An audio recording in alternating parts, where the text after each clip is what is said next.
থাকেন এবং যে কারণে আমাদের মাননীয় হোম মিনিস্টার উনিও সেদিন সেই চুক্তিতে দিল্লিতে উনিও ছিলেন। সেখানে এই চুক্তির পরে আমরা আজকে দেখতে পাচ্ছি যে বিশাল এখানে যে জনসমাবেশ।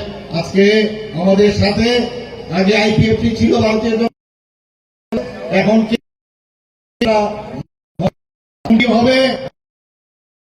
হবে কংগ্রেস আর সিপিএম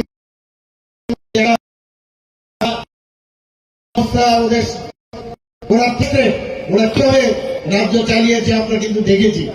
আমরা দেখেছি কিভাবে ডিভাইড এন্ড রোল করে আমাদের জাতি এবং জনজাতিদের মধ্যে ডিভাইড এন্ড রোল করে ওরা এতদিন ধরে রাজকার্য চালিয়েছে। এবং